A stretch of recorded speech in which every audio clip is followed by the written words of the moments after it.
And welcome, I'm Gargi Rawat and you're watching me on youtube.com/NDTV, and that's the site to go to for all our videos.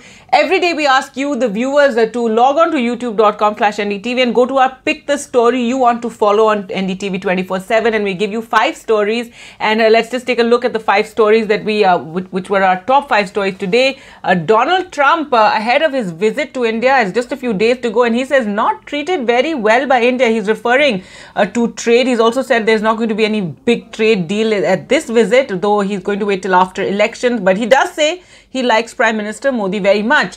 J&K Panchayat polls have been postponed. Now, this is after just a few days ago there was the big announcement. This was the first big democratic process to take place in Jammu and Kashmir after Article 370 was removed and after it was split into 2 union territories and statehood removed. But now it seems that due to concerns over law and order, the Panchayat polls are being delayed. So that raised a lot of questions regarding the constant claims by authorities that normalcy has returned to Jammu and Kashmir.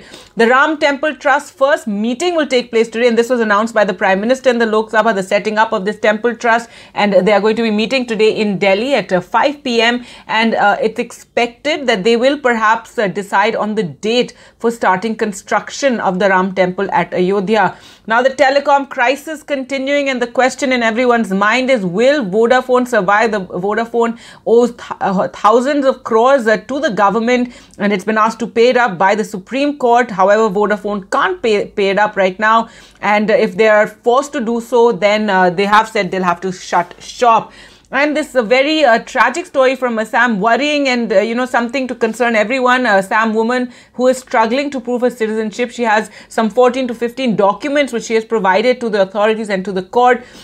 But so far, she's been told it's not enough. And this really, it's what people fear when we talk about the national NRC, the National Register for Citizens. And perhaps we're going to see more examples of this sort of thing. This has nothing to do with the NRC, but it is Sam's own issue regarding foreigners who are settled there. We'll get you more details on that. But first, let's talk about how the US president is visiting India, and here's what he had to say just ahead of that visit, where he says that there's going to be no big trade deal, but he does say that India doesn't treat us very well. He's also very, very excited about the 7 million people that has been promised to him, he claims, by Prime Minister Narendra Modi, who will greet him when he leaves the airport in Ahmedabad to the stadium. In Ahmedabad.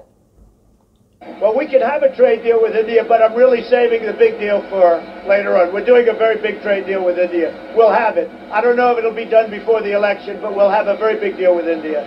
We're not treated very well by India, but I happen to like Prime Minister Modi a lot. And he told me we'll have 7 million people between the airport and the event. And the stadium, I understand, is sort of semi under construction, but it's going to be the largest stadium in the world. So it's going to be very exciting. But he says between the stadium and the airport, we'll have about 7 million people. So it's going to be very exciting. I hope you all enjoy it. Are you going? Are you going, Steve? I hope so. All right, so President Trump, they're clearly very excited about the 7 million people who are going to greet him between him landing at the Ahmedabad airport and then going to the stadium that's going to be the biggest stadium in the world. It's, as he said, yes, it is still under construction, but as you can imagine, the construction is going at a very high speed because he's going to arrive on the 24th of February. So, but importantly, he has said that there's going to be no big trade deal announcement. He says that'll have to wait till after the US elections takes place later this year. But yes, very excited about the stadium, and also saying that he likes Prime Minister Modi very much. So more about his visit. His vehicle, the Beast as it's called, which POTUS travels on, has already arrived in Ahmedabad, and it's a grenade-proof, chemical warfare-proof vehicle. It is in Ahmedabad, and it will be taking him from the airport to the stadium when President Trump and the First Lady Melania will arrive on the 24th. They will go to the stadium. Their big event is going to be held, and then after that they will be going to visit the Taj Mahal in Agra, and then on the 25th, the President Trump and Prime Minister Modi will be in Delhi, where they'll hold talk. So more on what's happening ahead of that visit. A lot of predictions on how it's going to be a visit that will be very big in optics. May not have much, coming out of it in terms of any sort of deals. And in fact, a former diplomat who worked in the Obama administration has said that his expectations are that President Trump will have a triumphant visit in Delhi. So a lot of expectations regarding the president's visit. Also, given that the president will be visiting the Taj Mahal, and there are efforts on to improve the Taj Mahal right now, and Taj Mahal is built on the banks of the river Yamuna, very close to the river Yamuna, and right now the river is in a very, very bad condition, which it is a large part of the year. And now it seems that the UP Irrigation Department is going to be releasing 500 cusecs of water into the Yamuna so that it can improve the river's condition ahead of President Trump's visit. And of course, environmentalists raising this issue that why is it that only when these high-profile visits happen that we talk about the Yamuna? This is something that we need to concentrate on and improve the state of the Yamuna that looks like a drain right next to the Taj Mahal. So that is a big worry.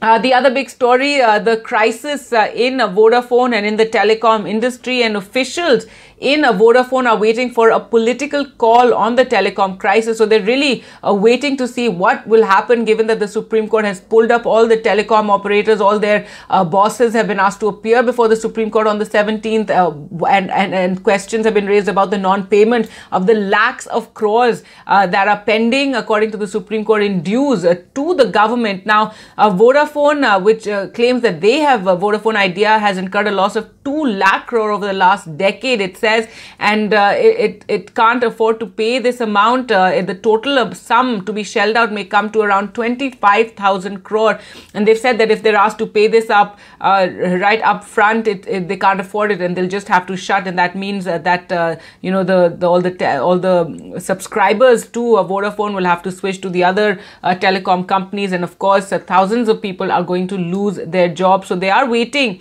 to see whether, the government comes up with something. Both Chairman Aditya Kumar Mangalam Birla and the Vodafone Idea Chief Executive Officer Ravindra Thakkar met the Telecom Secretary Anshu Jain on Tuesday to discuss this crisis, and of course the effect, ripple effect this would have on the industry and on the economy, and the sort of confidence in the economy. So we'll have to wait and see how this entire crisis pans out. The other big story that we're tracking of this woman from Assam, a 50-year-old woman who is struggling to prove that she is indeed an Indian citizen, and she lives in a remote corner of Assam in the Buxa district, around 100 kilometers from Guwahati, and she has 3 daughters. And now the worry is that she has been to the Assam Foreigner Tribunal, and she's lost the battle in the Guwahati High Court, and the Supreme Court looks too far away for her, and she has given various documents. She has submitted, land revenue receipt, bank documents, PAN card, voter ID, but none of this, 15 documents, including the voter list of 1966, 70, 71 of her father, but none of them have been found adequate to prove that she is a citizen, and she doesn't have a birth certificate, though the village headman had named her parents and place of birth, but this was not accepted by the court. Now, this has nothing to do with NRC. It is an ongoing process in Assam, but obviously stories like this is what raises concerns when we talk about the National Register of Citizens for citizens, given that the CAA, Citizenship Amendment Act, has been passed. And then if the government, though for the moment the government has said there's going to be no NRC, there's no discussion, but given that in the past, before they had to make this clarification, many times you've had ministers saying that it is going to happen after CA, there will be NRC. Amit Shah's on record saying chronology samajhiye, pehle CA, fir NRC. So given that, this is the reason that many people are insecure about how poor people are going to struggle to find documents to prove that they're citizens of India. And this story really, brings that out about the struggles that they face, and how, various documents that are produced are not even being accepted by the court or by the tribunal. And what happens next, of course, NDTV will continue to track what Jabeda Begum decides next. And after we've put this story out, in fact, a lot of people have come forward offering legal help to her and helping her find a way out of this crisis that she's facing. Well, that's all the time I have for you. Thanks so much for watching. Goodbye.